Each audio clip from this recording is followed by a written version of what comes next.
Hello. Testing. 1, 2, 3, testing. How are you doing, Louise?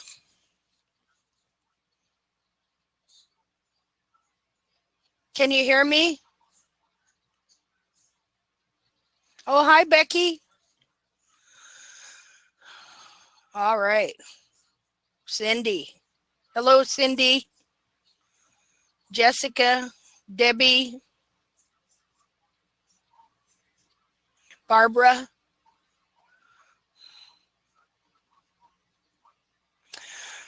Well, now I'll probably get stage fright. No, it's different doing those videos and then doing stuff live where you're talking to everybody. Hello, Rufus.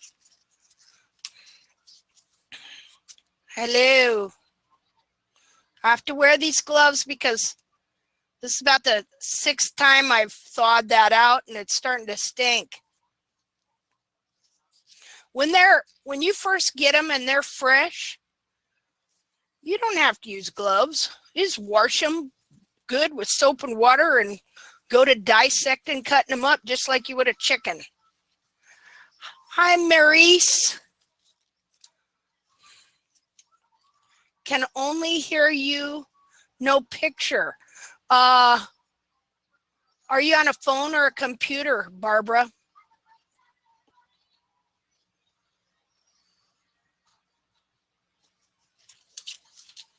Let's see here.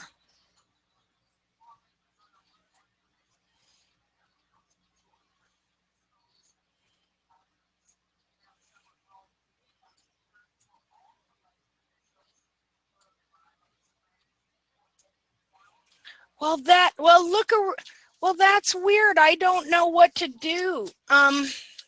Why you wouldn't have a picture?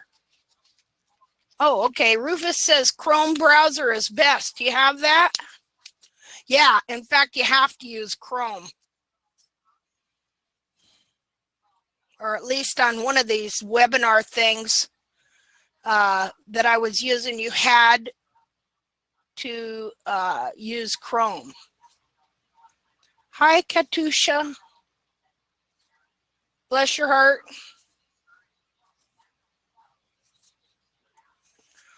Oh, do. Just a second. I got to check something.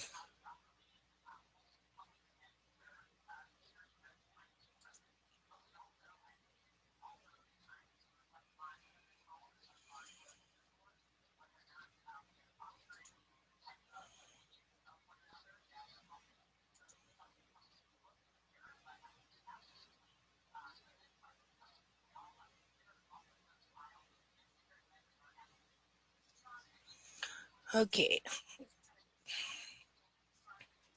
We're going to just wait a little bit. Another minute. You now see hooves. Yay! All right. I have to open Google Chrome in my computer settings, then copy paste the address of this webinar. Okay, that's good to know. Da da da da da da da. Drum roll. You know, I didn't sleep. I had weird dreams all night. Kept waking up. Then I bought some hay yesterday, and my husband said it's not going to rain because he see me out there covering it up, you know, so I didn't cover it up, and then it rained cats and dogs. Isn't that the way it goes? Okay, we will start this. I was waiting every hours from 12 not to miss it. Oh, bless your heart. Well, yeah, because you're over in Europe, right? Where are you at? The dog is doing great.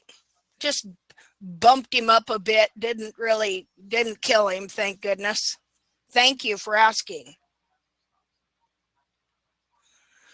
Oh, we got somebody in Germany, Sweden, Denmark. Boy, seeing all you wonderful people Really, I'm not kidding you. It's choking me up. And the reason is because I just feel like we're doing something really important here. Not just for our own horses, but that we're going to be able to help other people and help the horse, because this is a sad, sad, sad state of affairs that has happened. Hi, Maurice. In South Africa, Australia, Colorado, Canada. How wonderful. Utah, Spanish Fork, Utah. I loved all of your stories. Your heart is just fabulous. Hi, Charlene. I'm here this time. Okay. Well, now some of what we might cover here at the beginning. Okay. Now, I'm sorry. If I don't do this, I'll feel like a traitor. All right. Now, everything I do here, I believe in science and I believe in using your brain. Okay.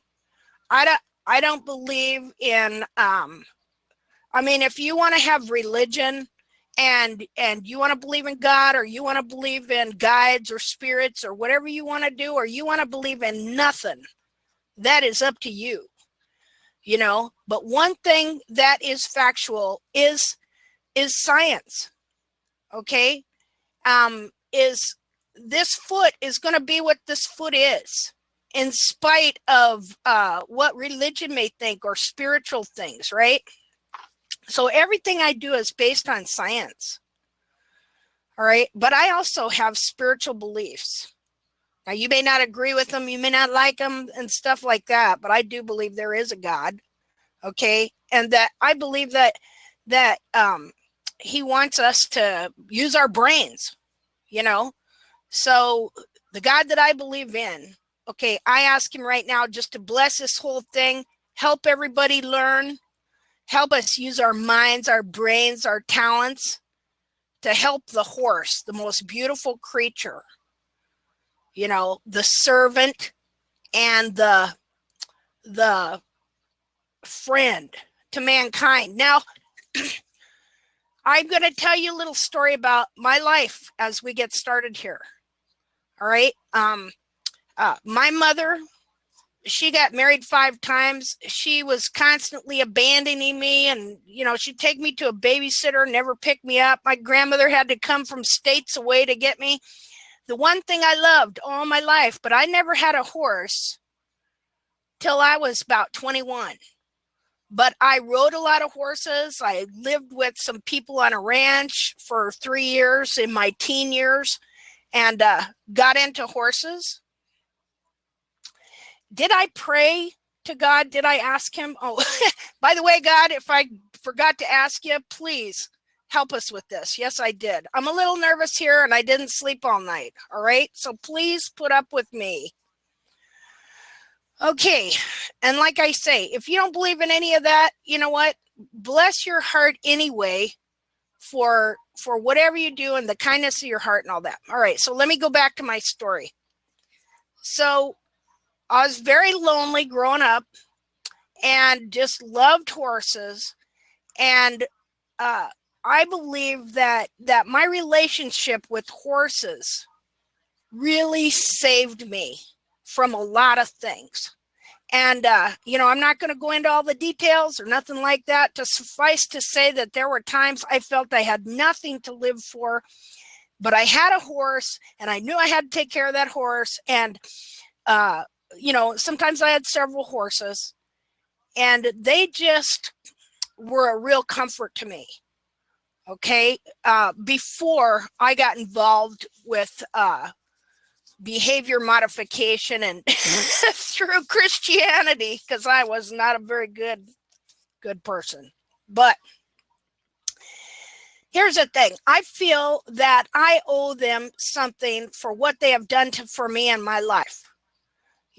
So what is going on. And it was such a hope, this whole barefoot movement. And it has been hijacked away from the truth of these feet. And so what I'm hoping here, people, is that with your minds and your talents and your abilities, okay, we take these pictures. It's like you're an independent researcher doing independent studies, and the pictures that you have taken, you're going to be able to apply what I'm doing now and also add to this by your research, by your trimming, by taking pictures, by observing your horses. You know, we all know our horse better than we know the back of our hand. You know, if a hair is out of place on these animals, if they are acting odd at all, boy, I mean, we're seeing it like right now, you know. And so who better to learn to trim hooves and observe the movement of the horse, the attitude of the horse? Is the horse sore? Is the horse sound? Is the horse improving? We look at their hooves almost every day, you know. So you figure if we have 30 people or more doing independent studies, we are going to gather some data to where we can arrive at the truth of how to do this and make it best for the horse, cause the least amount of pain, make the soundest feet, and no one will be able to refute that because we will have evidence, we will have pictures, things like that. You know, I talk about TACT, the Anatomically Correct Trim, TEAM, TEAM, and that is teaching, education, accountability, and mentoring.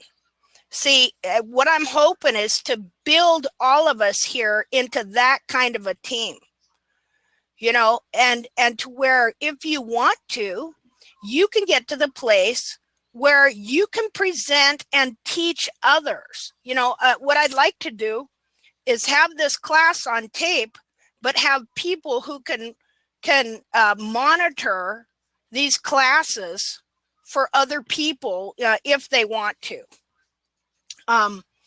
That way, the more you're able to share, if you share what you're learning, you're going to grow in it. Okay. All right. So that's the idea behind this.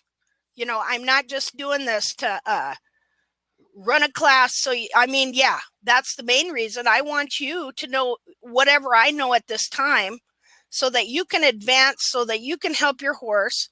But the ultimate goal is to try and get people together so that we can do something about the travesties that are going on out there. And the only way to do it is through teaching, education, accountability, and mentoring. See, you know, these other people have a big head start, but they're leaving in their wake a trail of crippled and dead horses. Okay. So if I get mad at that, if I do a post here and there on that, you know, and I seem sarcastic or angry or something like that, well, if you aren't upset about that, there's something wrong, you know. All right, so let's get to going here. All right. First thing we're going to do, we're just going to go through the basic anatomy of the hoof. What we're going to do today, we're going to go through the basic anatomy of the hoof. We're going to go through hoof structure again in case there's somebody on here that doesn't know it. Okay, so yeah, you might have to hear a repeat of a lot of stuff I've said. But the thing about it is, the more you repeat it, the simpler it gets and you can condense it. So we're just going to go into I'm going to show you what I know about this foot here. Okay. All right. So first we're going to name the parts that we deal with that we can see. But what we are doing, we're not trimming to the seen, we are trimming to the unseen. See, you want to get so that you have, okay, hold on, somebody's video is not supported through iPhone. That's the only way I can do with this. Anyone else using an iPhone? This is what I found out, that it will be supported in, they're going to change it, and they're going to have a program for that, for this webinar service in August, I believe, July or August. So sorry, Pam, but this will be recorded and I'm going to put it on YouTube. So I'll give you a link to that. All right. Okay.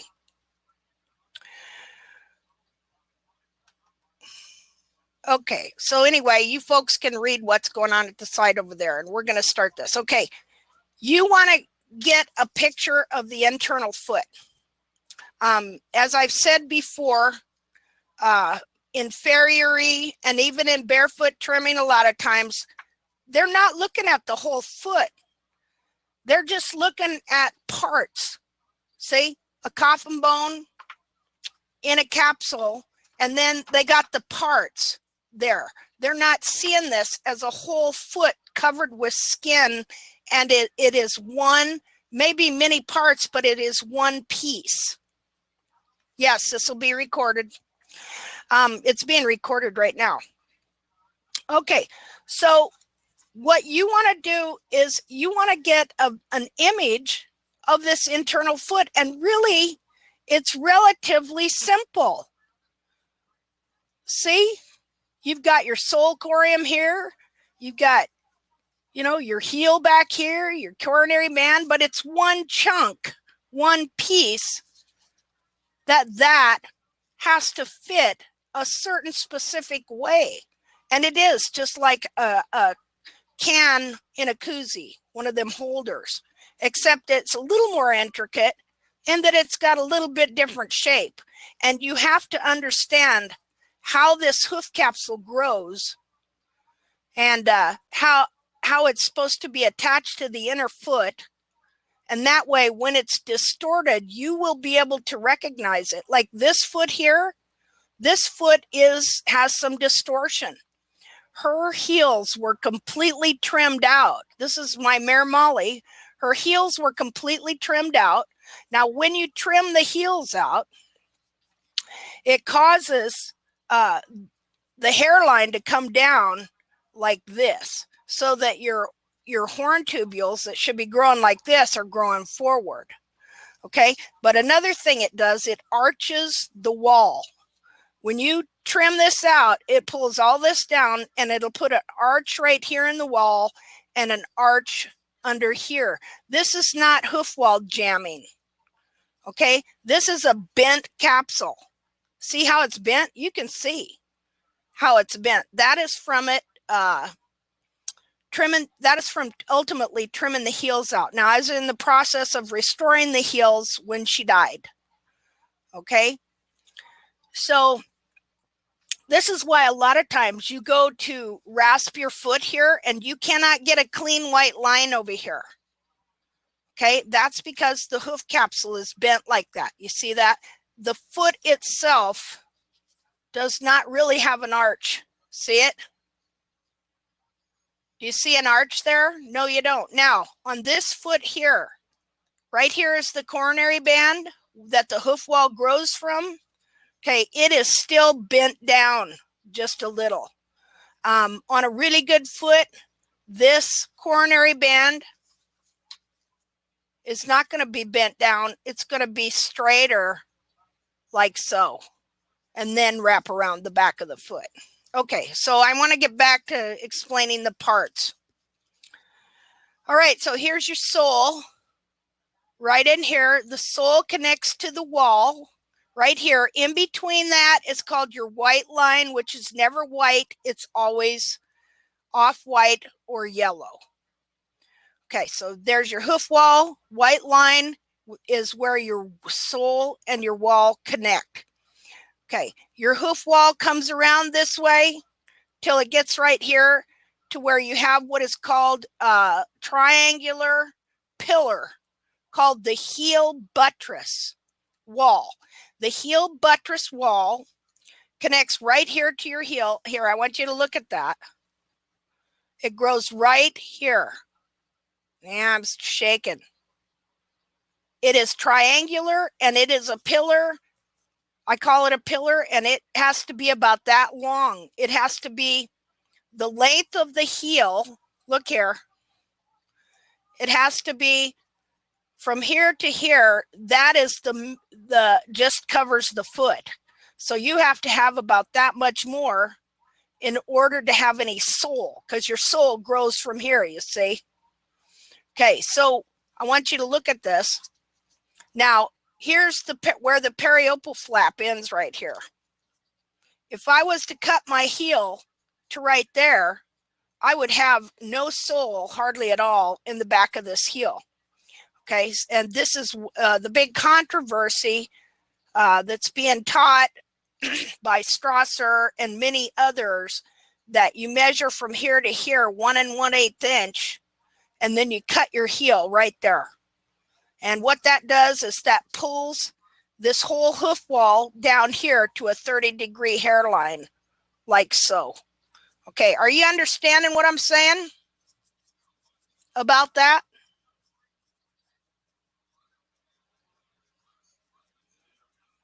Okay, good. If somebody is not understanding something, then write down your question and I will answer it at the end of this. Okay? All right, so now it comes around here to your heel buttress. Now, what I do a lot of times when I am researching hooves, everything is getting cattywampus here. Okay. When I am researching hooves, I look up words. Like I look up the word buttress. A buttress is a support that is used on buildings. Where you really see them are on the cathedrals, the big, huge cathedrals over in Europe. They use buttresses to hold up the walls. Okay, and that's the reason why whoever was first looking at this in English, or maybe it was German or something, and they were naming the parts. Should we let the frog grow and fill in to touch the ground and frog and stuff? I'll answer that question later, Marcy. Okay, so you got your buttress, and that turns right here into your bar. Your bar ends right about here, but because the whole hoof wall grows forward, the bar wall, by the time it's done, ends a little forward of that, right about here. So here's your bar, here's your buttress, here's your wall. White line is where the wall and the sole are joined together. Remember, they're dovetailed like this.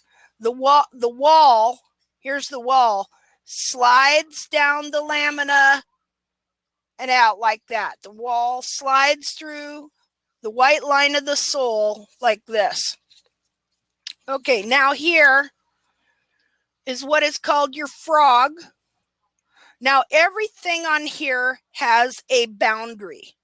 And when we have hoof distortion is when one thing overgrows in a certain place and grows over its boundary. Okay, so all of these things are to form fit this inner foot right here. Okay, you see how the frog, this is the frog corium. It goes right over to here. Okay, you see how there's a boundary there? See, I don't let the frog totally fill up and completely fill in the collateral grooves, because what happens is then it'll push your heel over. Okay, I try and keep a boundary even on the frog, because I found out when I was just letting the sides of the frog go that it would fill this up in here and then it'd press into the bar and push the whole thing over. So you want to be aware of that. The central sulcus right here, see that? Okay, you want to make sure that you trim your bars, that you don't let them get petrified. There are some of you, I've been looking at the frog. Okay, that'll be answered later, Debbie. I'll tell you what the water line is. You'll see when we go to trim.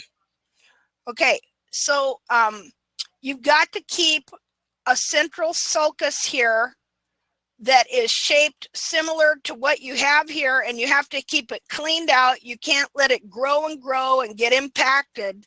You have to keep refreshing this frog so that it will keep growing, because I'm going to tell you something I found out.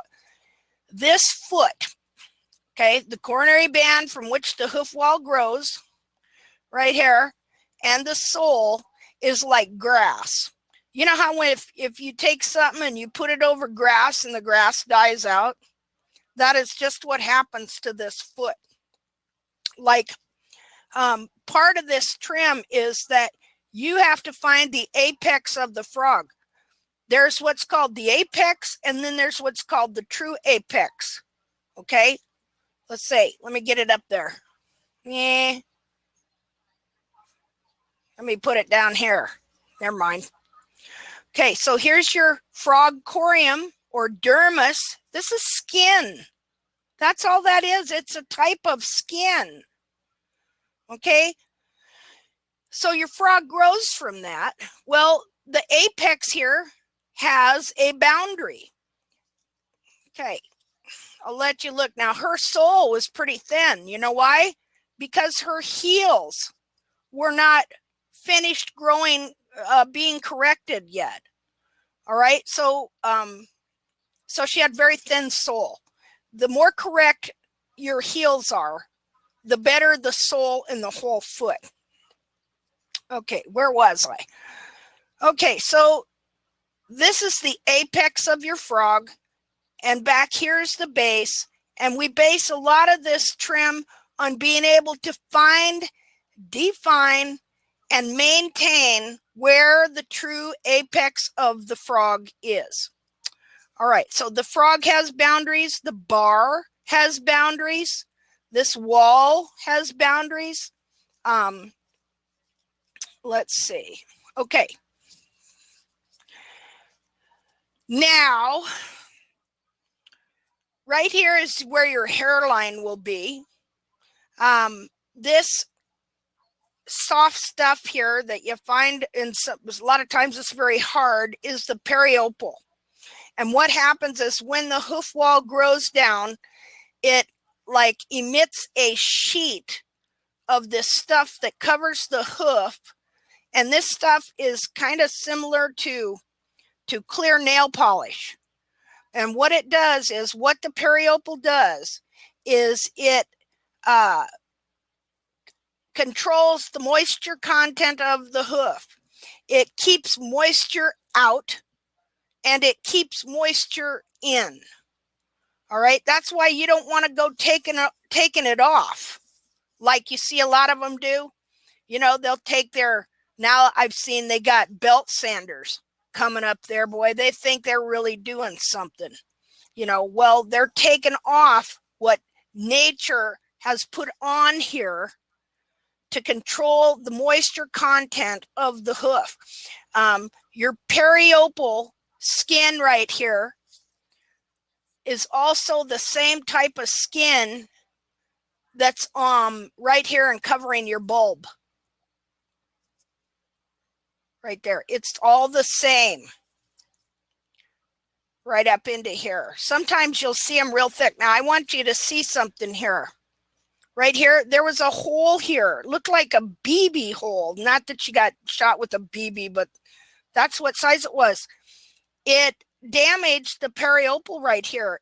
And the periopel emitted this stuff, rubbery stuff that is periopel, like a serum, and it dried on there. I don't know if you can see it. See, I'll have to show you some pictures of that. Okay. That's why, well, and you can see the, well, I don't know if you can see on there, but this, see the shine to the hoof? That's the periopel. And it's a very thin coating, but it's one of the hardest substances.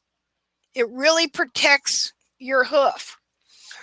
Okay, so let's see here. Now, the hoof wall grows down. Here's your coronary band. Okay, and the hoof wall horn tubules are produced here and connect into these lamina, dovetail into these lamina like this, but way more intricate and way stronger. Okay, it starts here.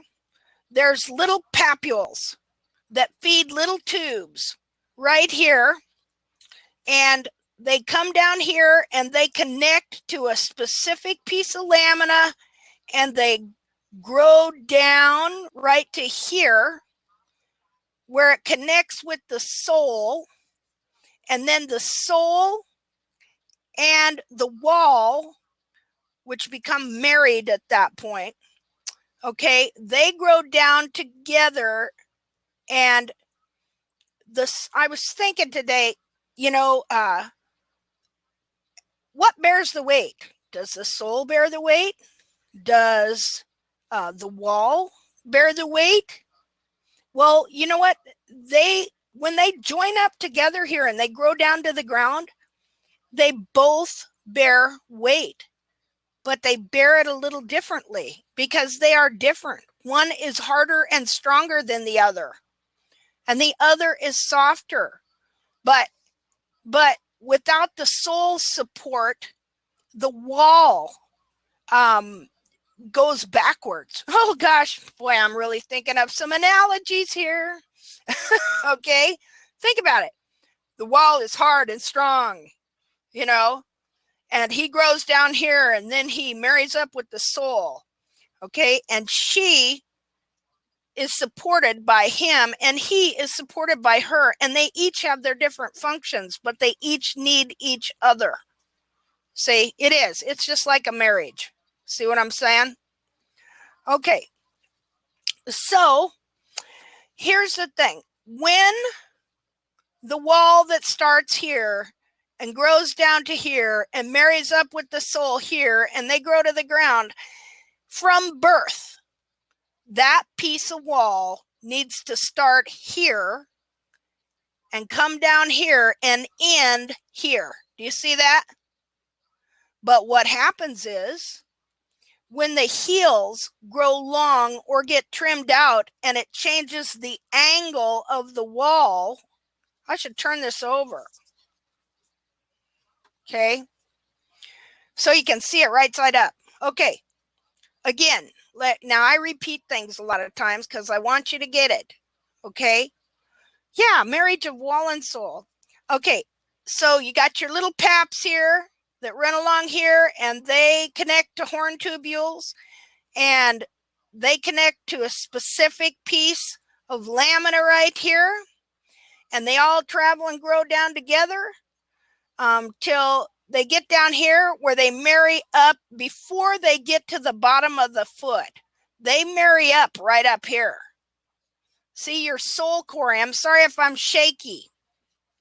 Your sole corium, as I've showed in other videos and in illustrations, is not just on the bottom of the foot. Your sole corium actually starts right there. Quit shaking.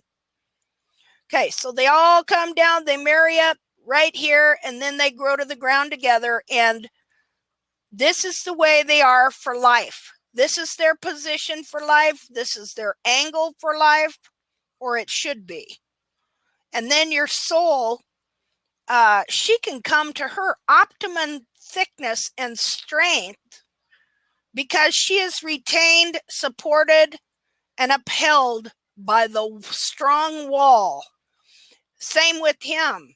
He's gonna continue to be strong and go forward as long as she is supporting him. Okay, once that sole is not supporting the wall, he backslides. he goes backwards. Katusha, I'm not married yet.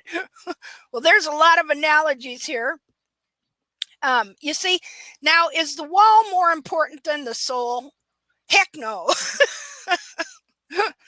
She's just as important, but is she more important than the wall? No. They each have their function, okay? And they each have their own way of support and stuff. So, you know, it is not good for the wall to be alone. All right. I'm having fun. Okay. I will make a sole for him. Sorry. Okay. Anyway, and then of course, behind them both, you have a pillar that supports both of them. Without this pillar, okay, supporting them both, they are all over the place. Okay, I can show you pictures of my horse's feet, and I can see it in a lot of your horses too, where when the heels are trimmed out and there is no strong support, say, okay, you have this pillar here, and it is supporting the bar wall, the wall, and it is supporting the sole, all of it. And when all of that is combined, you have this tremendous stability here. Yeah, soulmate. And when you don't have that pillar right here supporting the whole thing, the sole and the wall are all over the place. The sole can't grow to her optimum thickness because the wall is very unstable. Okay. In a little while, I'll show you a picture of a very unstable wall. All right. Okay, so okay, so this wall, ultimately, it is a supporting wall in sharing weight with the sole when the sole is right. Okay, and when the wall is right. On your wall, okay, now remember, it starts here. This piece starts here, goes to here, and they travel down right there. Same with this, and this. These are all individuals in a community. They all affect one another. Okay, if this piece here grows too high and gets too weighted, it's going to collapse forward, and it's going to boom, boom, boom, boom, boom. It's going to affect everything in front of it. Also, whatever's behind it, it's going to pull like that. So each one of these has to be in their place for everything to work perfectly. They work together, but yet they are all also kind of independent. Now, let's see. Besides having your horn tubules, see, I want to tell you about the hoof wall grid. These horn tubules that grow down from here and grow like this, they are vertical, and you can read them. All right, let's look. Okay, now her foot is a good foot to use to demonstrate this because of the pigmentation, the striping of the horn tubules there. See that? Now you can see it too in person on the white here, how they all go down like this. Okay, so you need to learn to read these. We're going to talk about the angle of the hoof wall. Okay, the foot setting flat here would show the basic angle those horn tubules should be, and so that includes what the angle of the toe should be. They should be relatively the same going all the way back. Yes, the pigmentation, not just the pigmented, but the unpigmented wall is the angle of the horn tubules. See, and remember, Horn tubules are boy, that looked awful, the size of hairs. I don't think I brushed my hair this morning. Oh, God. I need to take a drink of water. Or coffee. Coffee.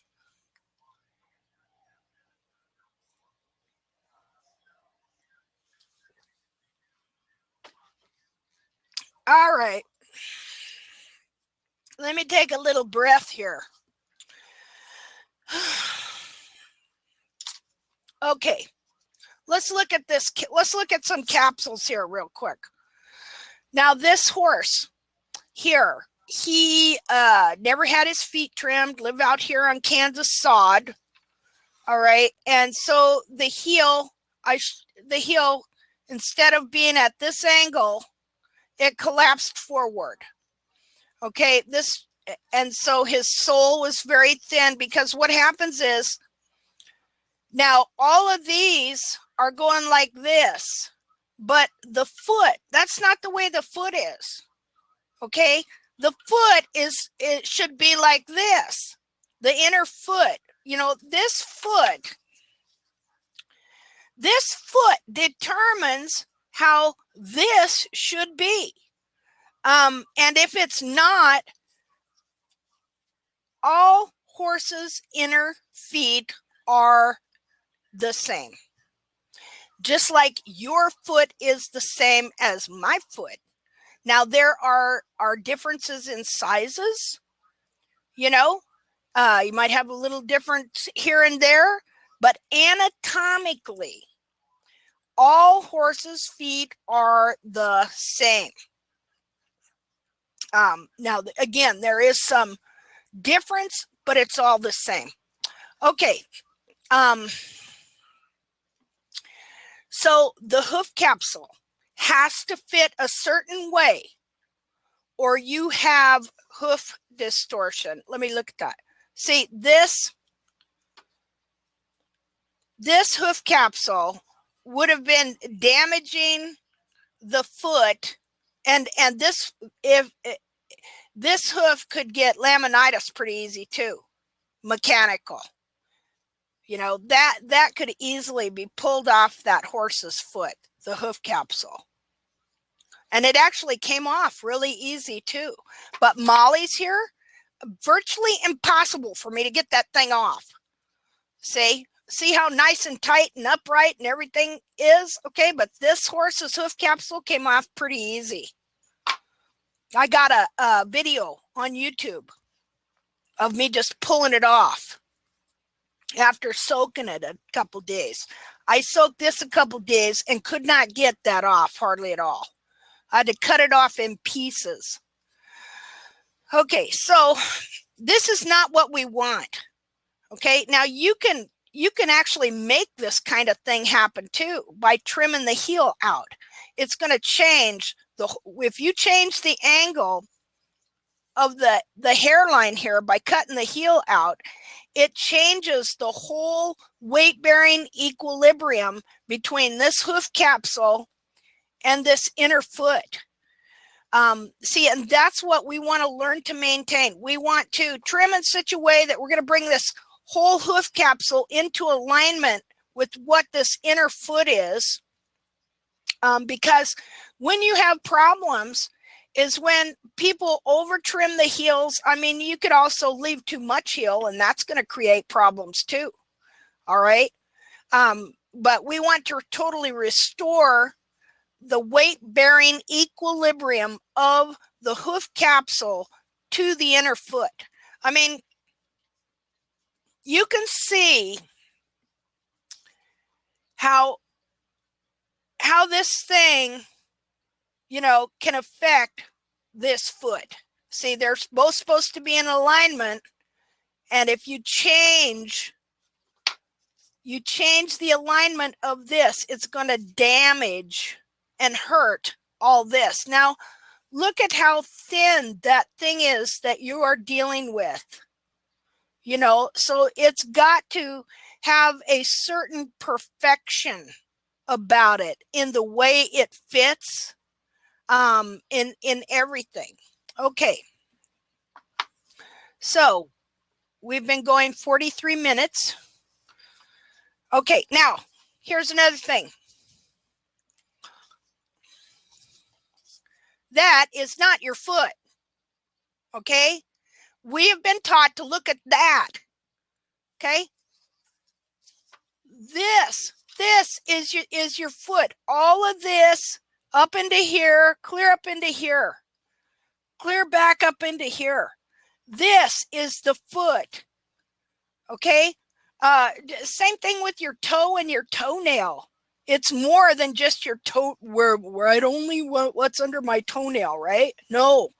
All this cartilage up here is the foot.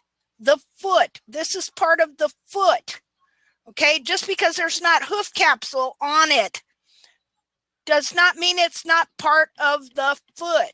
And so you have to get this in your mind, okay, that all of this up here, and you should palpate this on your horse, go out there and feel it, okay?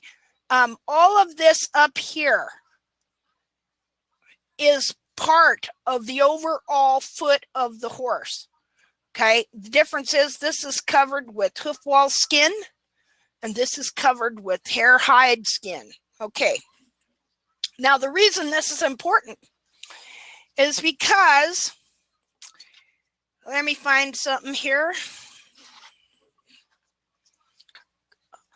Okay, except for this, all the rest of this is soft material. Softer material is cartilage or digital cushion, which is fatty. And so all of this can be manipulated and moved around. They can be shoved up, they can be pulled down, they can be contracted, and they can be shoved out like this, because this whole part of the foot from my thumbs back is cartilage and digital cushion, fatty stuff. You know, right here is about where the coffin bone ends. Let's say right in there. Okay, now I have some pictures of where I was able to totally bend this down and under because I put the foot in the oven and it softened all the cartilage. And so you can see how you could bend it really easy.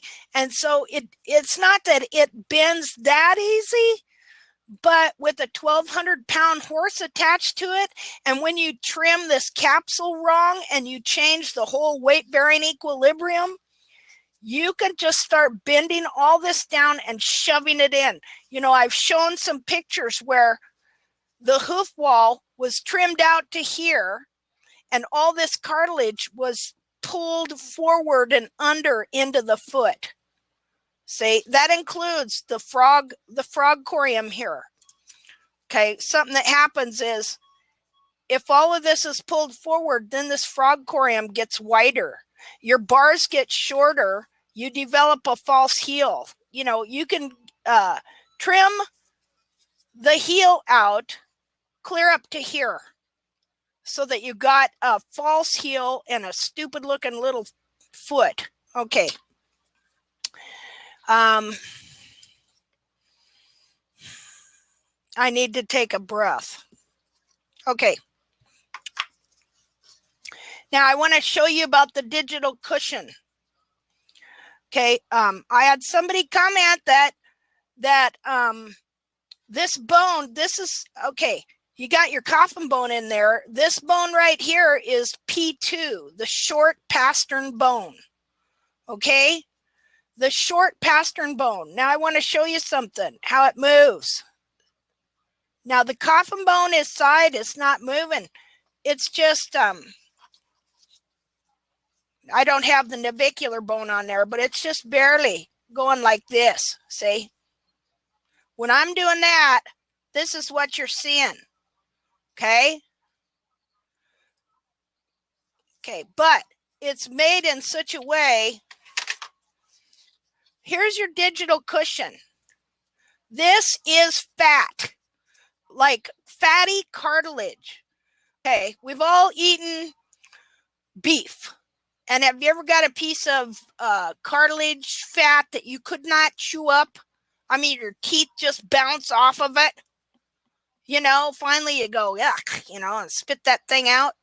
Like you have a nice roast or something, and there's this weird piece of stuff that looks like it might be good. And so you chew on it, and really your teeth bounce off of it. It's not even like that cartilage on the end of the chicken bone, which is my favorite part of the chicken, of the chicken breast. It's different. That's this kind of cartilage here. Okay. The collateral cartilages here. Okay. They are thin and they surround this part of the foot, and the rest here is filled up with digital cushion. Okay. This stuff you would never, ever be able to chew up. Sorry if that grosses you out. Gristle. Oh, thank you. Yeah, you get a piece of gristle. Okay. So what happens is when the horse is moving, okay, see these? This is so cool. See how they pull apart like that? This is why I say you have to pay attention to this part of the foot, okay? Because I'm going to show you how it distorts, how when the heels are pulled out, it's pulled down and it changes the shape and it just gets pulled way down. You can see it in x-rays. Okay, so when the horse goes, see how those spread apart? Now, the interesting thing here, that's the tendon right here, is that there is no way this bone will stay down because of that digital cushion and fat right there. Just wants to bounce it back up. See there? I got to really squeeze. So see, that's part of this suspension system that cushions the whole leg and the foot and everything like that. The horse never really, except when he's standing, bears his whole weight on his foot. This all is a suspension system. You know, his foot is moving before he ever bottoms out there. I'm looking at a question here. Katusha says the wings are covered by hoof wall to it up to the upper of it.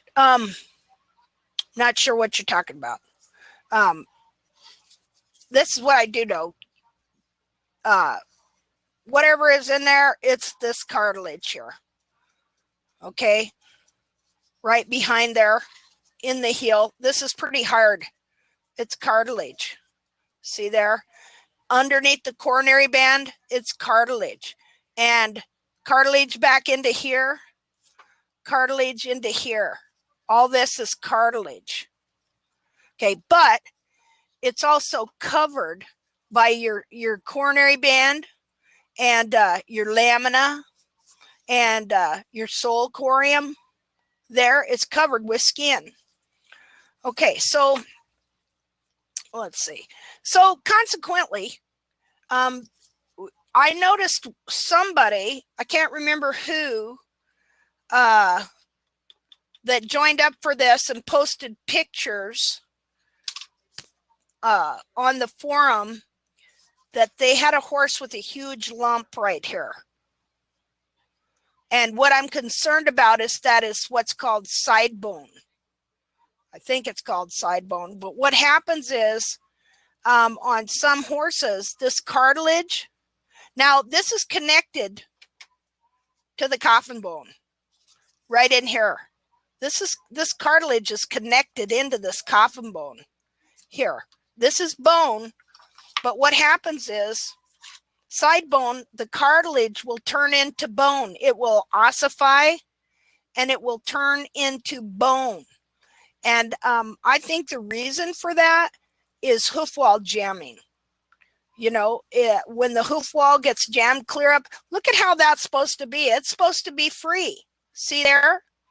But when the hoof wall pushes the coronary band and everything clear up into here, well, then what's happening? That thing's being held like that, and there's no give in it. See, it's supposed to, see how it spreads out when you do this? Naturally spreads. These things open up. like so. Okay, for the pastern bone to descend down this way. All right, so when your hoof wall jams up, clear up into here so that it's like this, then this can't spread apart like it should. See what I'm saying? So I think this banging on it here, or, you know, the pressure it puts on this cartilage is what turns it into bone, side bone, ring bone. I'm not sure what ring bone is, but I know that's side bone. The ossification of the collateral cartilages, turning into bone. That's very painful for the horse. Okay, what time is it? 9:54. Cry minutely. I've been talking for an hour. Okay. All right, so now we're going to talk about intertubular horn. Okay, that is the horn that is between all the horn tubules. You got your vertical horn tubules here. Okay, that you can read. Remember, they need to be a certain angle. And here's the thing too, I forgot to tell you. Once they get bent, this piece of wall here can grow up to here. Okay, do you see how that would change the whole weight-bearing equilibrium? My toe could be the same kind of here, but depending on how the horse was trimmed and the distortions, this piece of wall could grow clear up to here.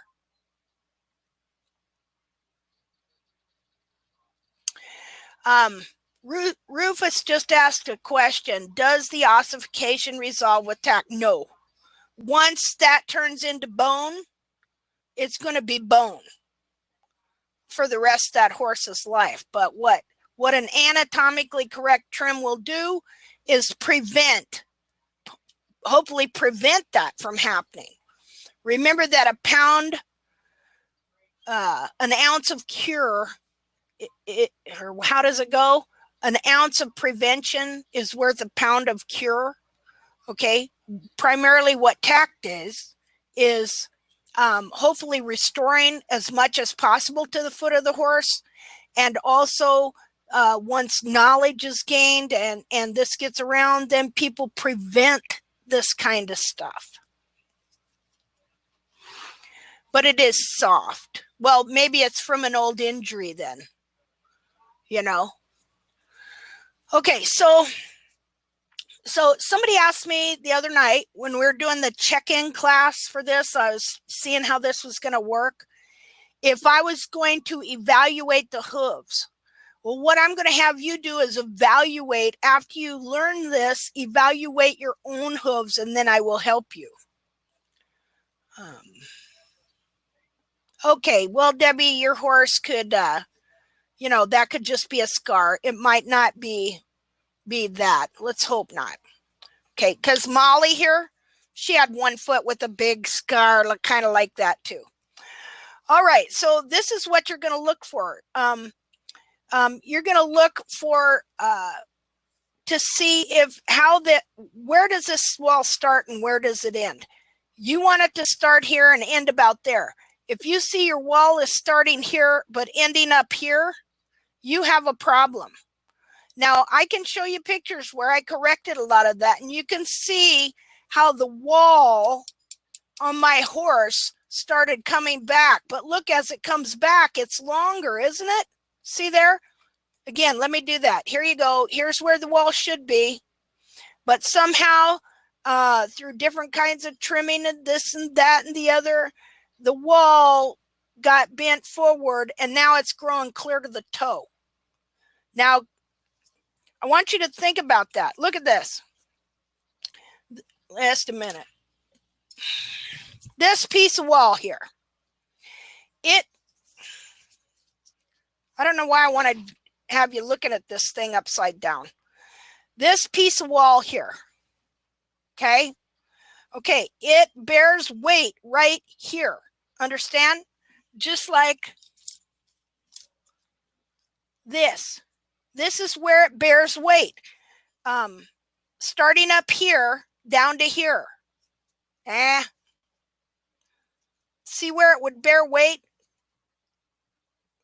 on the foot, the hoof capsule in coordination with the foot?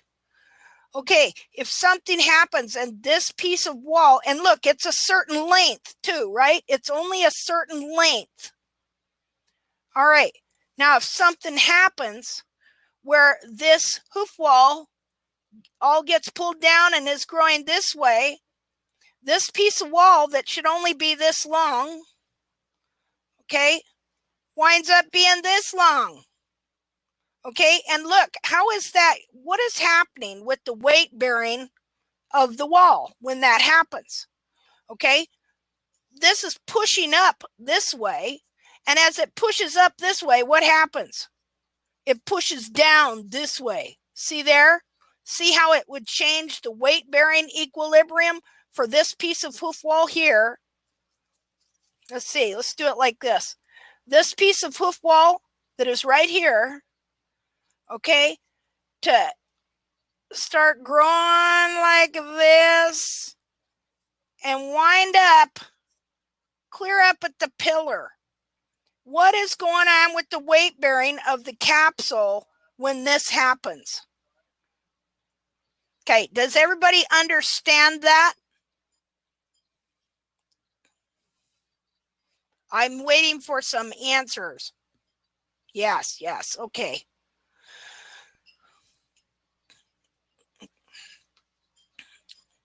Okay, so okay, good. Now don't ask me how, but when you do this TACT trim, you can start to correct that, where this starts coming back. Now, as it's coming back, look, let's say it's grown to there. Oh yeah, for sure. Okay, let's say it's grown to here, that piece of wall. Okay, look at, when I just pull it back to where it should be, look how long it is. Yap sole would be really thin. Okay.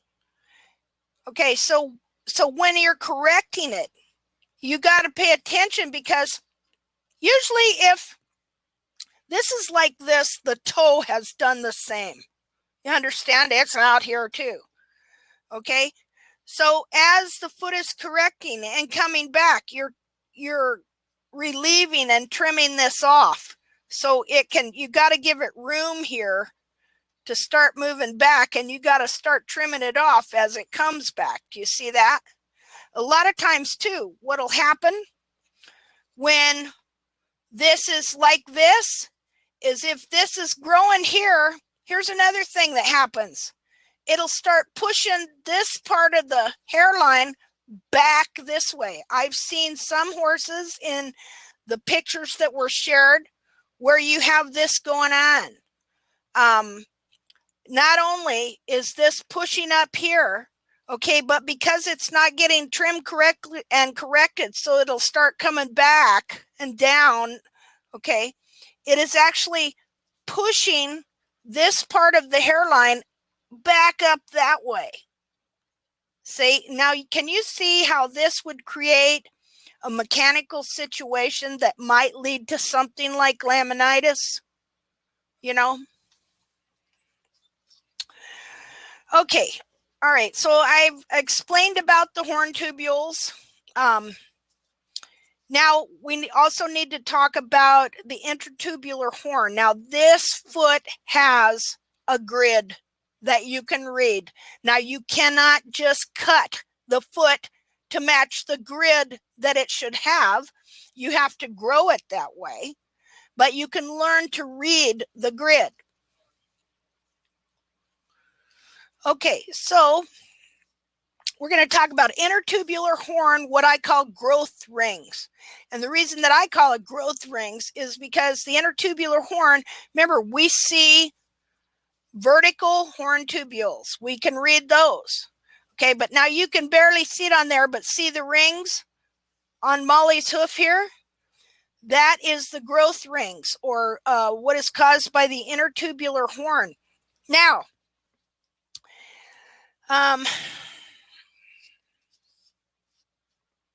the growth ring, An intertubular horn will be the same shape as whatever the coronary band is.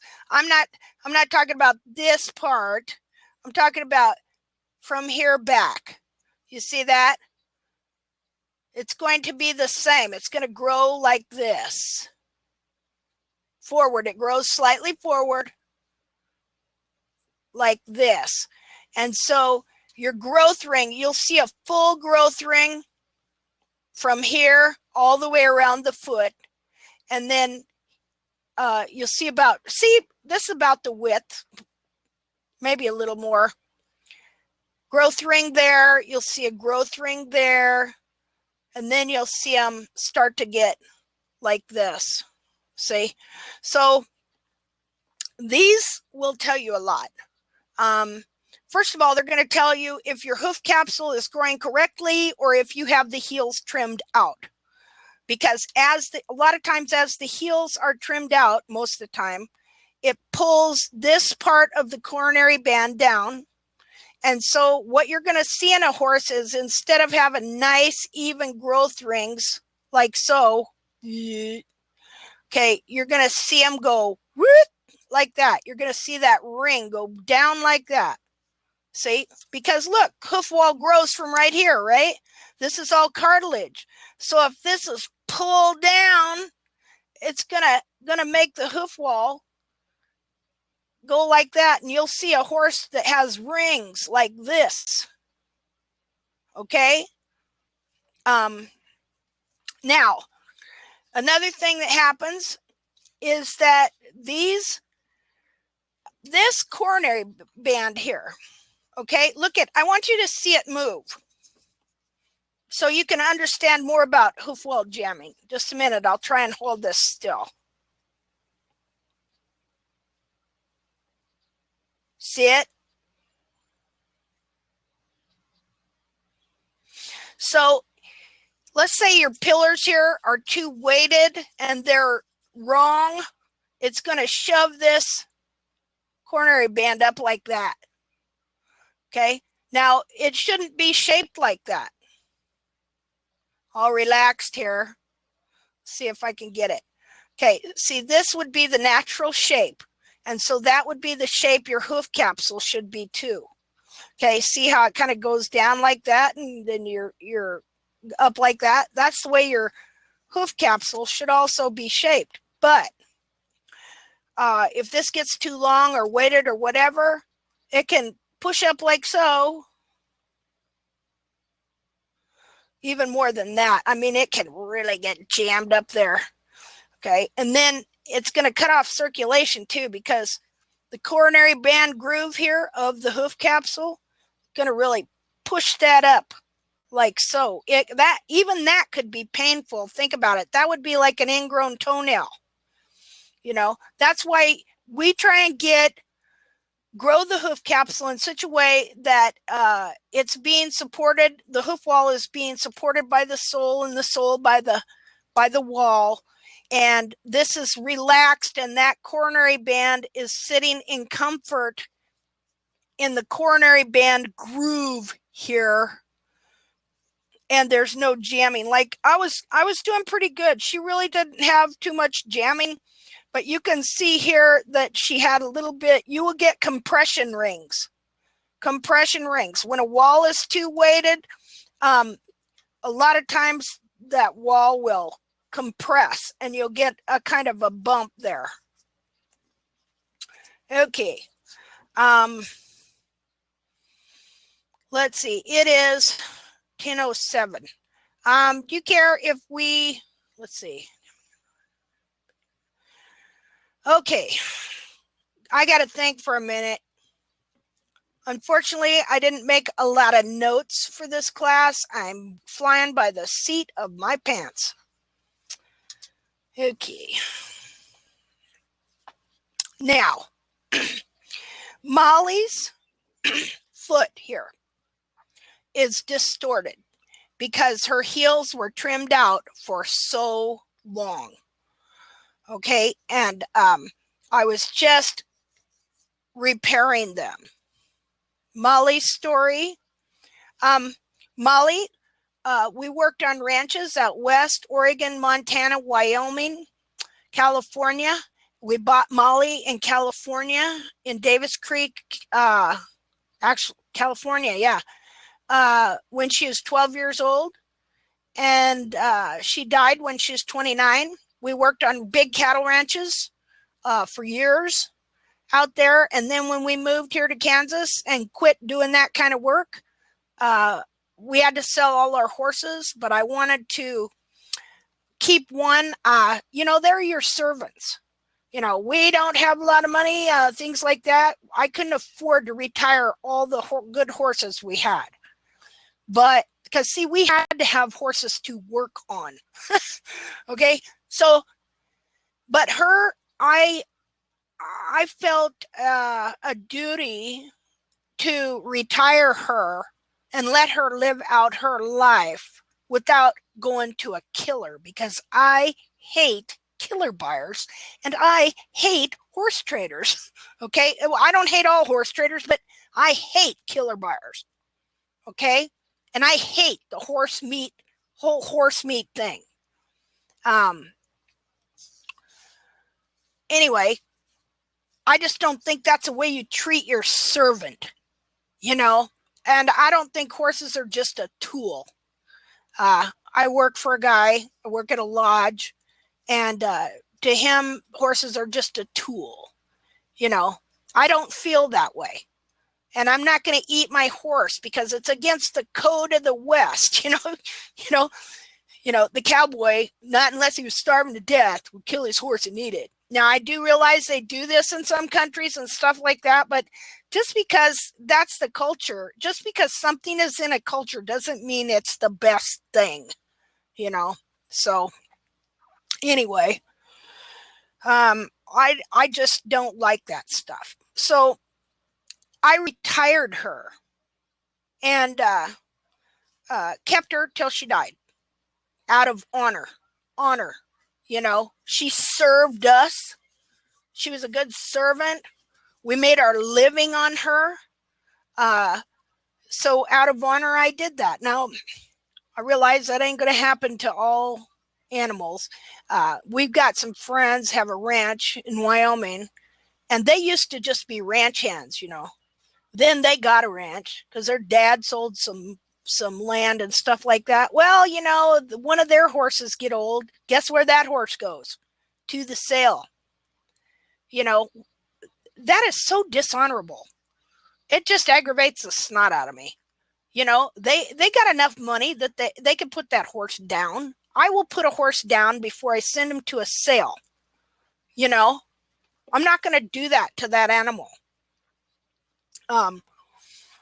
Okay, so anyway, that's Molly's story. She had a good life. She taught kids to ride. And then I went out and she was dead. So I took her feet, that I've been trimming for 10 years. All right. I learned a lot from that mare about a lot of things. So, where was I at and what was I doing? I was going to share something with you. Oh, okay. So Molly's feet, I really trimmed the heels out of everything for several years, not meaning to, of course. And you see this coronary band here? See how it dips down like that? It's not supposed to do that. It is not supposed to go down like that. Okay, that is from trimming out the heels. Now, here's the thing. These people that do anatomy, most of the time, the feet they get have been distorted. Okay? And so they think it's supposed to be that way. That's why they drew pictures of them that way and take pictures. And that's why, like you have the whole equine podiatry thing, they think the foot is supposed to be like that this is supposed to curl down and under. And so they do this thing called, I don't know, some sort of dynamic arch theory thing. Because, see, a lot of times, too, if this is pulled down, it will seem to put an arch right here. See, doesn't that just make sense? If you bend this, it's going to arch up, right? including right here in the hairline. Well, look, you can see this. Okay, see where the coronary band has gotten very thin right here?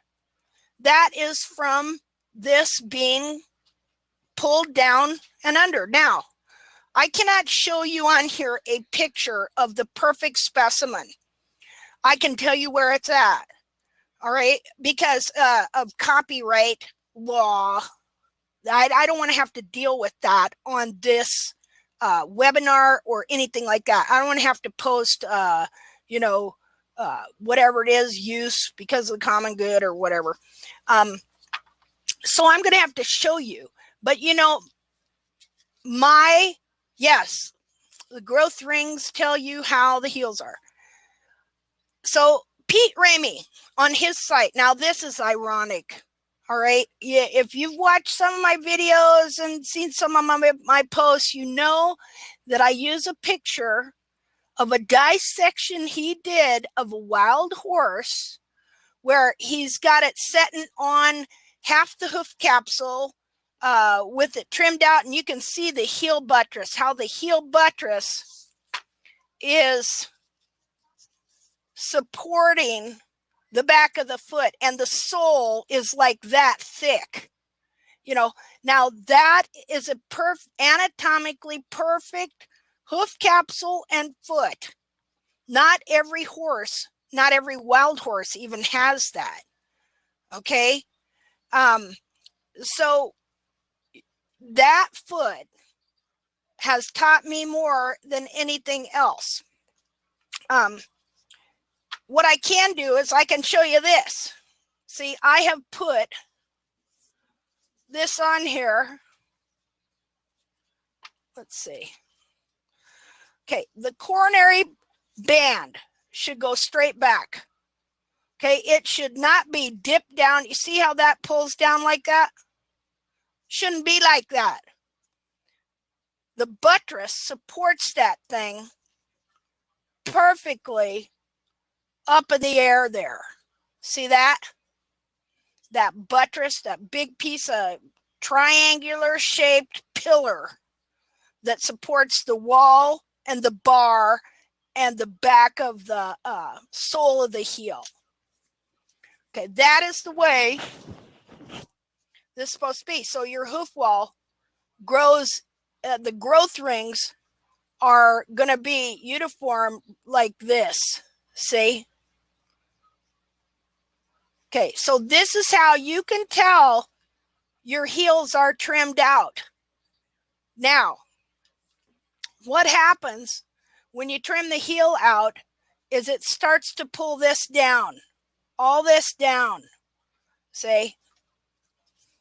Pulls all this down. Now, this is attached to the other part of your foot. Remember, I told you the foot is not just what you see under the hoof capsule. Okay, it's this cartilage up here too, right? So when all this starts to get pulled down, it pulls that cartilage down too. And you'll see it in x-rays. Look like that.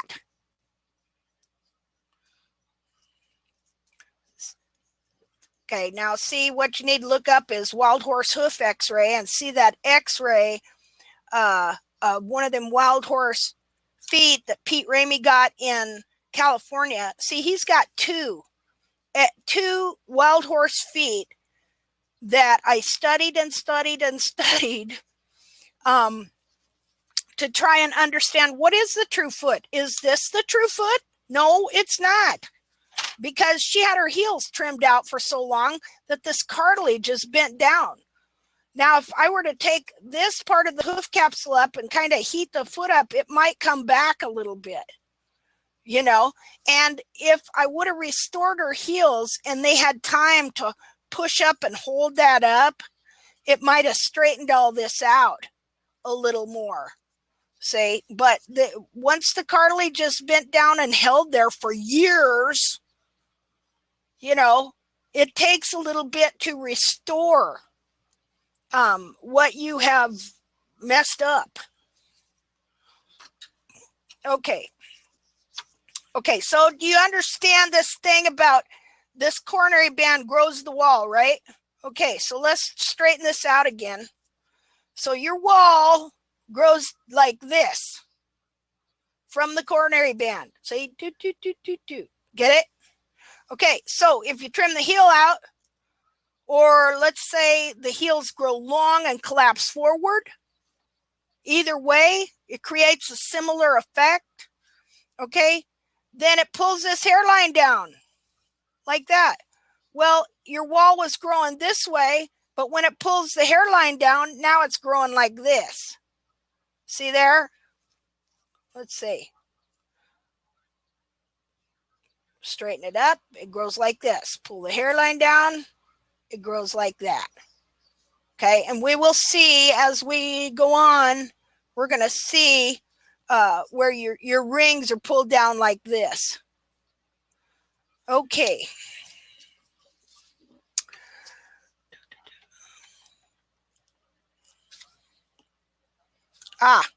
Okay, while I got this foot here, I'm going to show you this foot when it was fresh. Okay, now the coffin bone is right here. On this foot, what I did was I cut out the lamina and I cut out the sole corium to show that the coffin bone does not set within the foot flat. The sole corium is thicker, gets thicker in the heel and thinner up here to the toe. And so the foot itself, yes, the foot itself will sit flat, okay? But the coffin bone is set at an angle within the foot. Now, see, you not only have to know what the truth is, you have to know something about the baloney that they teach too, the error that they teach and how they do that. Now, how did somebody come up with the 30-degree hairline and cutting the heels out? Okay, well, if you take a coffin bone and you just throw it on a table and then you take, let's see, you take yourself a little angle finder here. Where are we at? I probably can't get this thing to work. How does it work? Just a minute.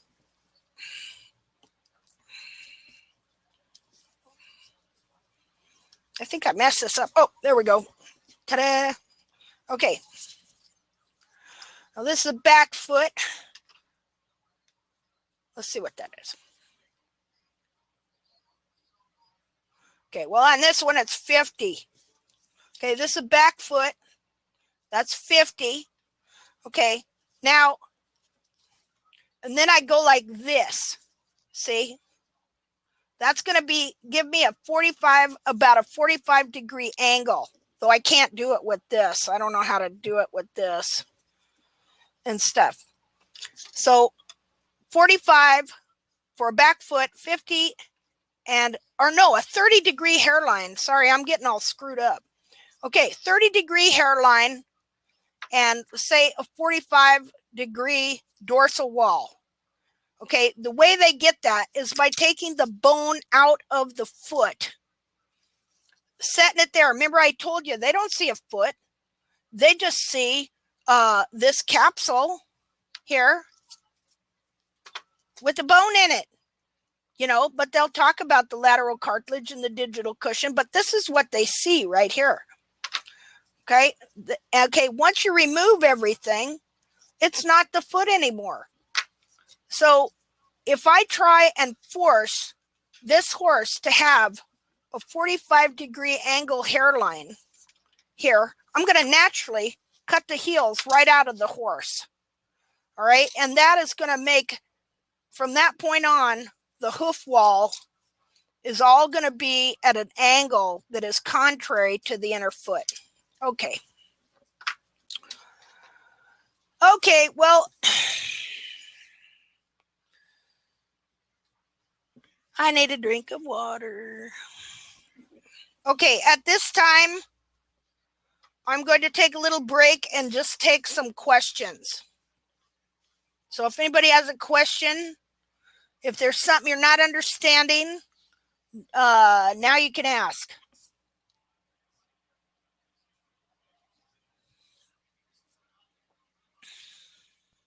A break?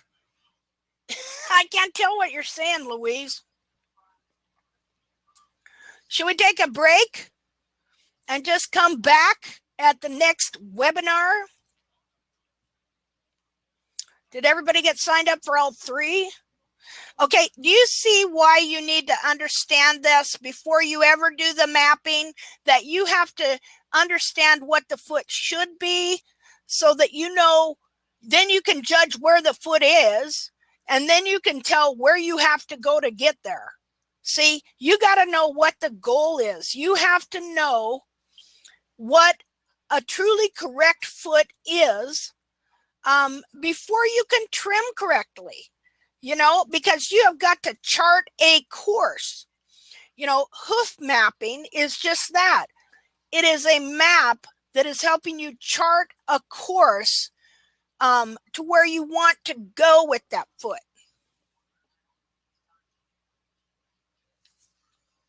Okay, Maurice. Okay, no, it doesn't.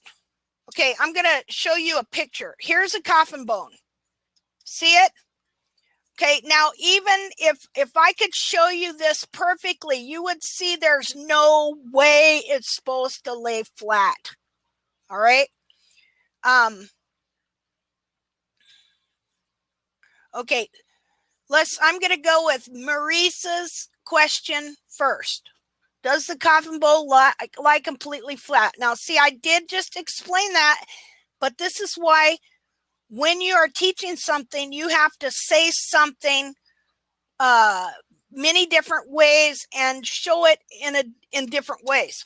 So I'm going to explain this to you again.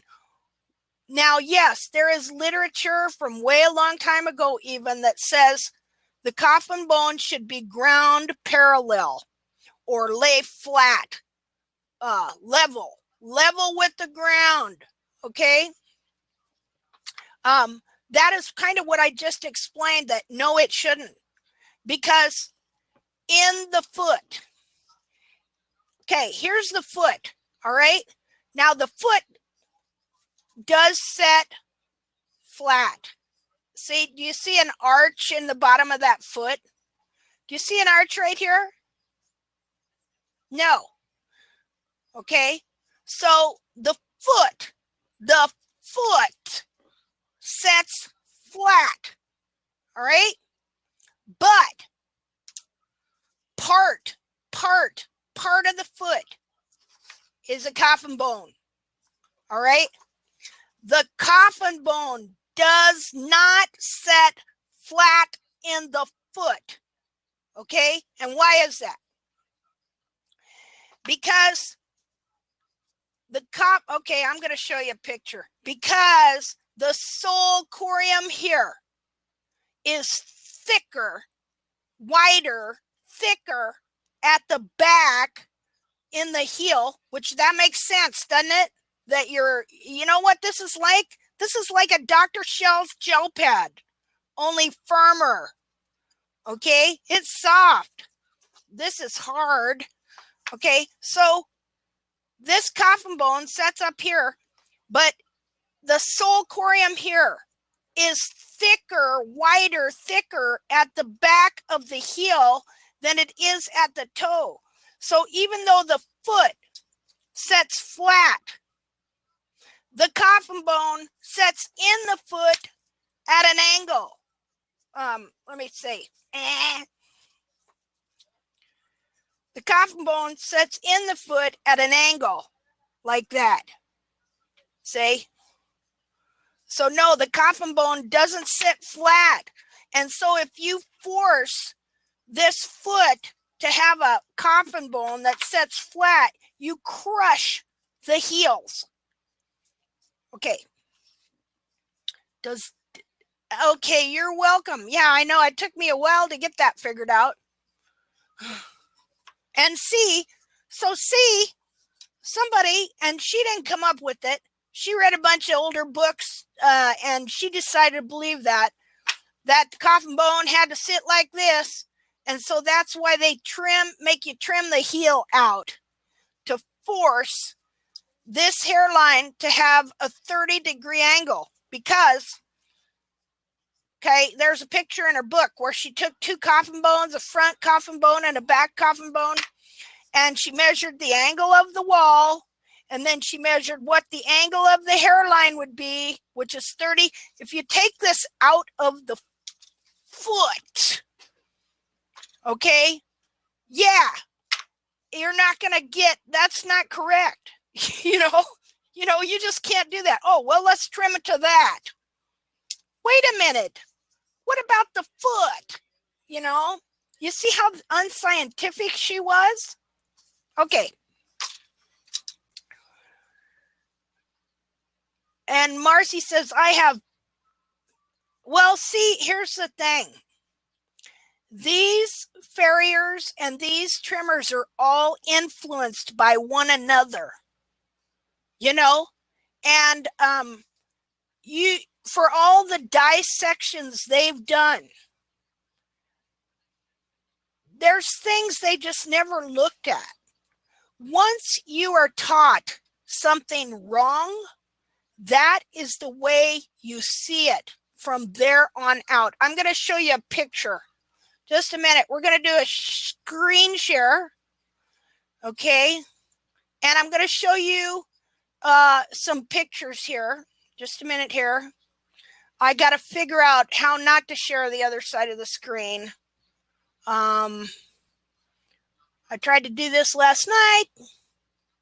Resize video. Disable, enable, disable. Oh, I could show a video on here. Just a minute, I'll get it figured out.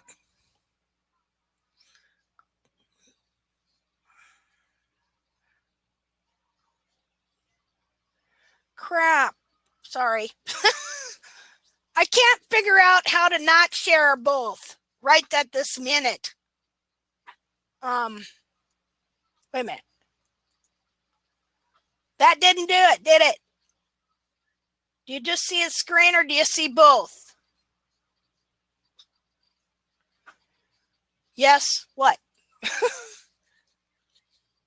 Seeing both. Crud. Now you don't see that. What did that do? Now do you just see the 1 to eternity? It's too much. Well, don't get car sick. Just a minute and I'll change. All right, hold on. Hold on. I'm going to pictures. I want to show you something in pictures. Okay. Let me adjust this. I'm trying to adjust this so I can see what you guys are saying. Okay, can you see my pictures? Okay, so we remember the context of what I'm talking about here is that we are talking about the coffin bone, how it does not set flat or ground, what they call ground parallel, because it's in a foot. You cannot take the bone out of the foot, that I've been showing you this whole time, and then just set it on a table and go, oh yeah, that's how it goes. Okay, I'm going to show you this dissection. That's a wrong one. Let's go back.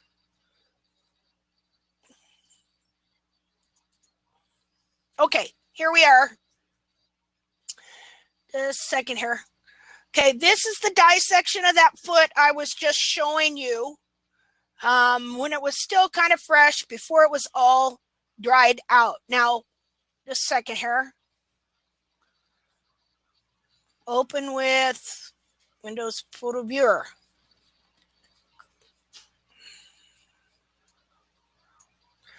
Okay, now what I did, because see, okay, let me explain a principle to you that I live by. And that is, and yes, it is a Bible verse in Proverbs, which are supposed to be wise sayings. Okay, it says, there's a verse, it says, get wisdom and get knowledge. And with all that you are getting, you know, you're trying to get smart, you're trying to gain knowledge and wisdom about a thing, get understanding. All right. So everything I study, I want to understand it. See, that is why I go over and over stuff and I take things apart a different way all the time and I repeat things a million ways because I want to understand it. See, most people are taught things and they think they understand, but in truth, they do not. And this is especially true of the horse's foot. Okay, so you get wisdom, get learning, get teaching, but while you're getting it, get understanding. So this is why I dissect these feet a certain way. This is why I also take plaster casts of these feet, because then I can look at them when they were in their fresh state later. And 2 years later, I'll be looking at that plaster casting of that foot and I'll see something I did not see before. So here's what I found out. I cut away, here's the lamina. Under here is the sole corium. This is the coffin bone and how it sets in the foot. Now look, the sole corium, look how thick it is. This is your heel. Look how thick the sole corium is in the heel here. Okay, now if you take a straight line down to here, you're going to see that even though the foot sets flat, the bone as it is put in the foot is at an angle. See that? Yeah. Took me a GED to figure that out. Very important degree here in America. Can't get a job without it. Okay. Let's see. Let me, for some reason, okay, we're gonna see. So I took pictures of this. Now I painted that white so you could see it. Okay, there you can see how thick the sole corium was on that bone? That's actually not blood, it's paint. I made it look all, you know, to take pictures. Okay, there again, you can see how thick the sole corium is, how the bone is set at an angle in the foot. The foot sets flat. The coffin bone in the foot sets at an angle. Okay, there, you can see it. See how that's like that? If you were to go like that, you see it is a wedge shape, thicker back here. Again, the bone sets in the foot at an angle, but the foot sets flat. Or the foot itself sets, I think, ground parallel. But the coffin bone sets at a positive palmar angle within the foot. Now, okay, there's a good picture of it. There's your sole corium. See how it's at an angle? Here's your sole corium, and to there.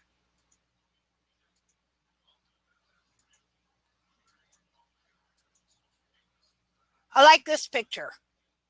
This really shows, you know, see the sole corium?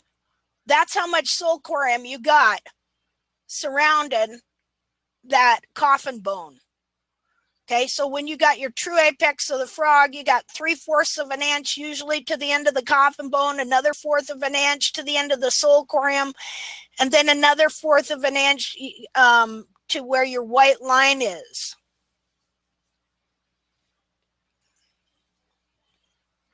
Just a minute.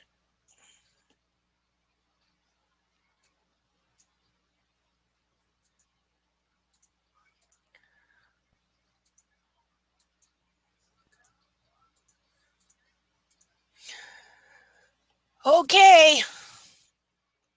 Does everybody okay, got it. Don't be like my husband now. Tells me, just tell me once. Because I'm always repeating stuff over and over and over. Okay. All right, cool. Oh, there's that screen. Let me...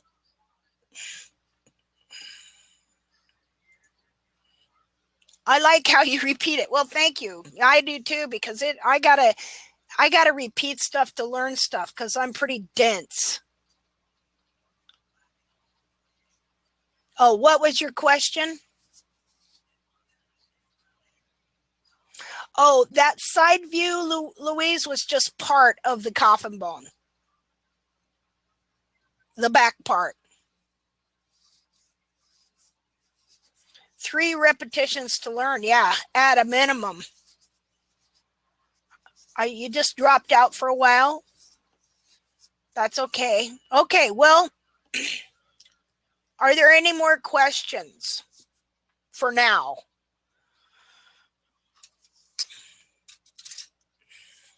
Let's chill here for a minute.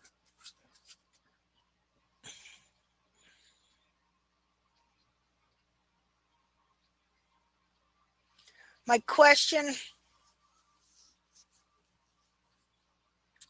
yeah, I think the full has the same foot. Oh, okay, let me finish this one question first. Katusha asks, my question from before, the coffin bone wings, how high they sit in the capsule, are they higher than the hairline? No, I see what you're asking. No, they're not. Here, I'm going to show you this because this is one of the few coffin bones that actually has wings on it, literally. Okay. Now you notice that this one doesn't have any. Okay, well, it's a back foot, so I don't know if the back feet have them like the front feet, but this is one of the few feet I've actually found true coffin bone wings on. Okay, on most feet, they are worn away. Okay, look here, just a second. Okay, now they call it the wings of the coffin bone, and most of the time they're thinking of the end of this right here. Okay, the end.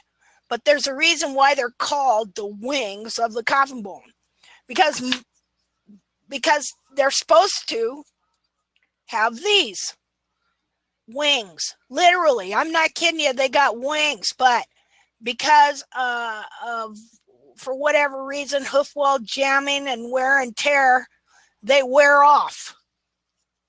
See how this one had begun to wear off? Okay, and this part of the hoof wall is also jammed up more than on this side. See that? Okay, now the cartilage is all hooked to that and everything. Now I want you to really look at that and see how it looks just like a wing. Do you see like an angel's wing? Look at that. See how like there's the little feather marks and everything, you know, it looks just like a wing. How cool is that? See, the horse really does have wings. They're not on his back. They're in his feet. Okay. Now the other,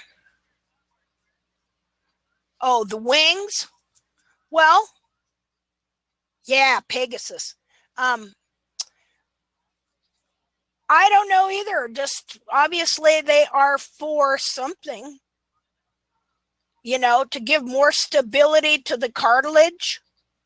I'm sure the way the cartilage would hook into that and around that and connect to that, you know, that would really offer stability here for the foot. Okay.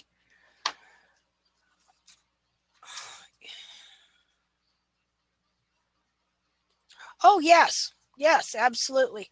Okay, now the coffin bone sits in the sole. Okay, Debbie, I'm going to address the water line. Okay. the water line, your hoof wall.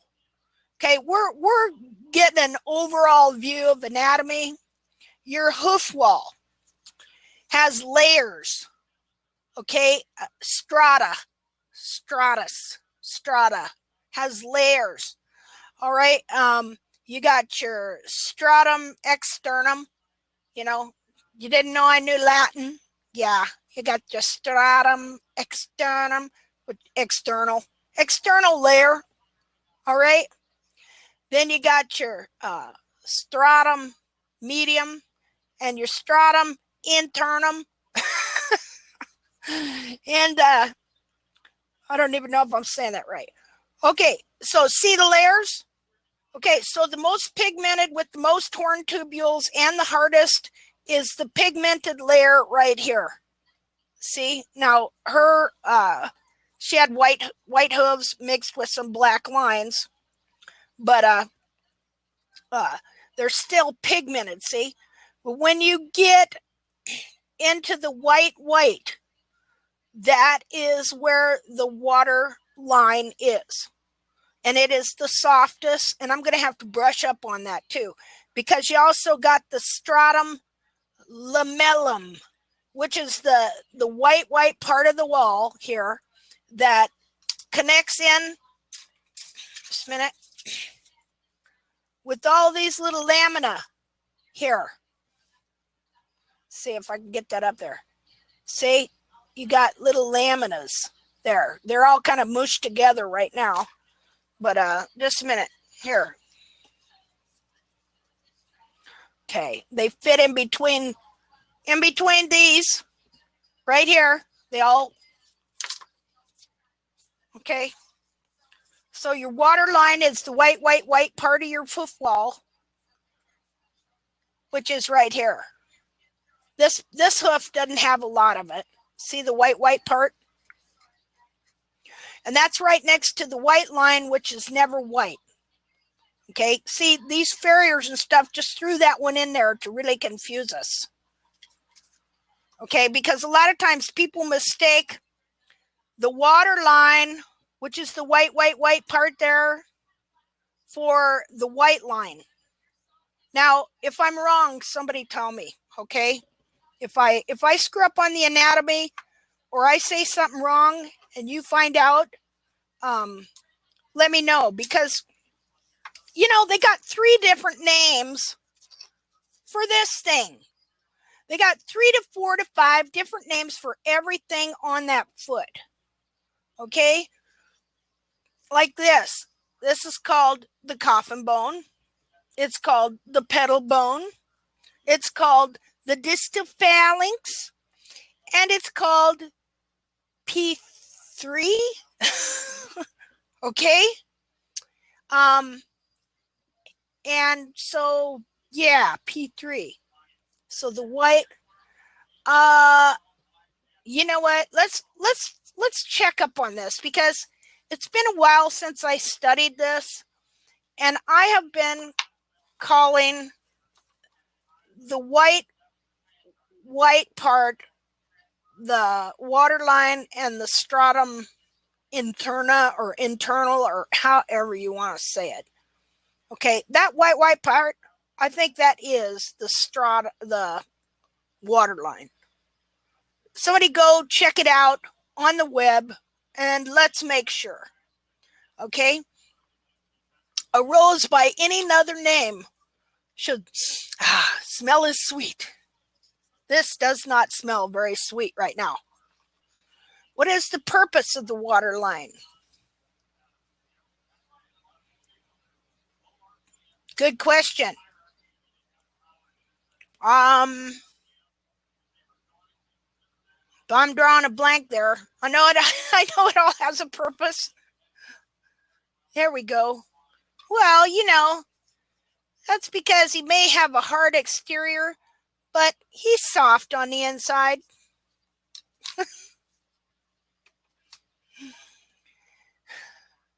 You know, we all are multifaceted, you know. So I don't know the purpose of the water line. I don't know why it's layered like that. Softer towards the inside. I'm sure we'll figure that out. I do know that I want to leave that the color difference helps me to the color difference helps me in how I bevel it, so that I leave some hoof wall next to the sole. Yeah.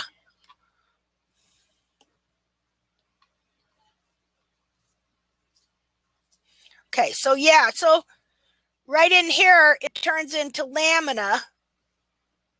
Right in there. See, it's still real white. Right in here where it's connected to the lamina. But anyway, okay. Well, it is 10:49, and this webinar was scheduled for 2 hours. Okay, you got to know that I really didn't know what I was doing. Hey, a buffer. That sounds good. White line is the edge of the lamina, as far as I understand it. Well, the white line is where the sole lamina and the lamina of the inner foot go like that. But maybe they call it the white line because if you were to remove that, that inner layer is white.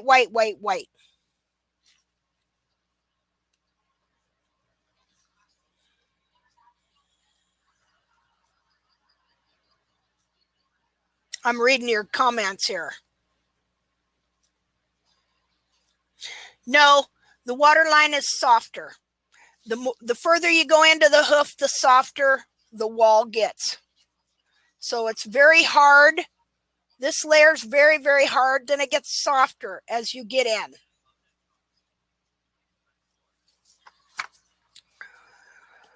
Okay. Does anybody else have a question? We got 10 minutes here.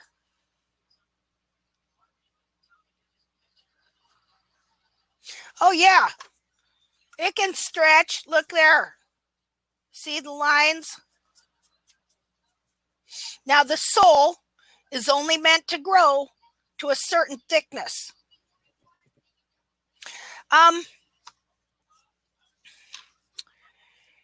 The frog that touches the ground, you want to be healthy. It doesn't do any good to cut your heels so low that you're forcing the horse. If you don't have a good frog, you're forcing the horse to just bang the frog corium. Boom, boom, boom, pound, pound, pound, pound. See right under there? The reason that's like that, that's digital cushion right under there. I just got a letter from somebody who said that they had a farrier or somebody slice that open, and the digital cushion extruded out. See, white line disease. Yeah, so what you want to do is you want to build a healthy foot and correct walls, and then you let the frog grow, and it will touch the ground. It will make ground contact. Does the water line go over? Does that, Marcy, does that kind of answer your question? I don't want to go on because that's a very important question, because they teach that you have to trim the heels way down so that you get ground contact for the frog.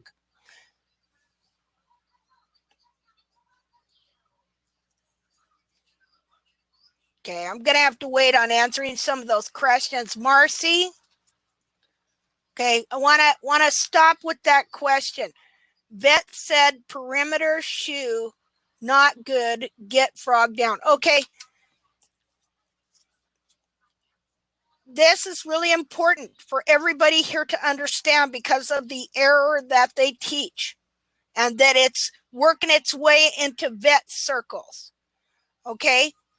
What you do is you have to have a correct heel, and then you have to grow a thick frog that can then, it could then touch the ground. But just to take a shoe off on a weak foot to force the horse on a frog when he doesn't have hardly any frog, that is going to cripple a lot of horses. Does that make sense, Marcy? You know, your frog has to be able to grow. If you don't have any heels and you don't have a thick frog,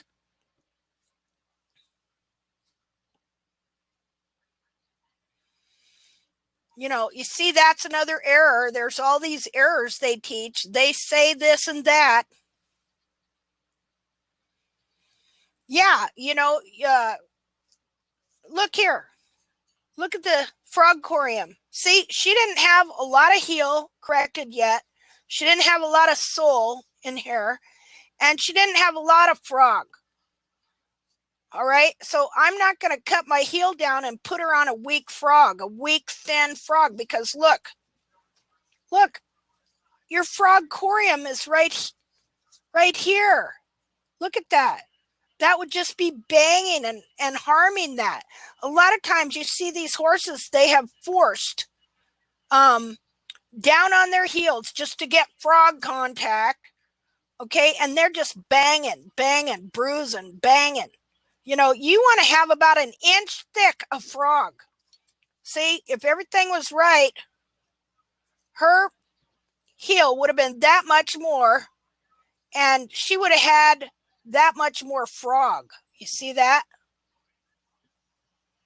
You know, I had one horse that had really thick, nice frogs because he had really good heels. You know, and the frog is so important. That is true. But if I take all the heels out, my frog is not going to grow and fill up the space. See? Okay, yes, better off, Marcy says, better off with more buttress for comfort, and then let that frog develop, you know?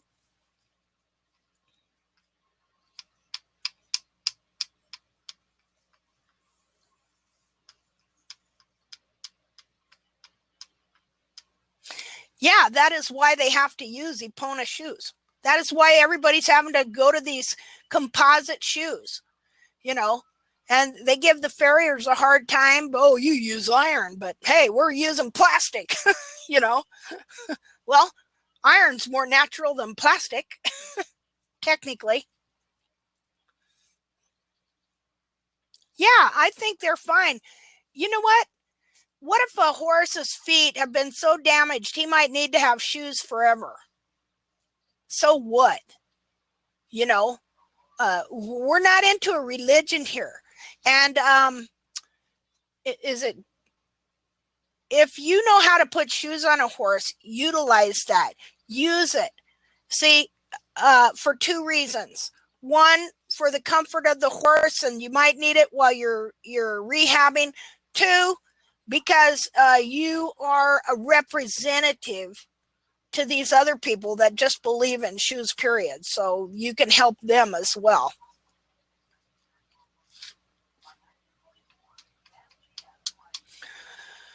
I don't know what you're asking there, Michelle. I think you're asking somebody else something.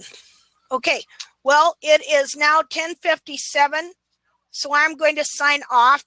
What time is the next session? Is it at 12:30 or something like that? Oh, that's okay, Michelle, Shelley. 12. Okay. 1:56 a.m.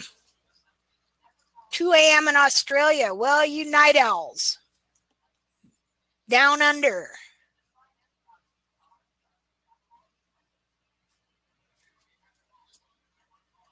Yeah, you could be riding where you need shoes. We had jobs on ranches where, I'm sorry, but you just have to have shoes.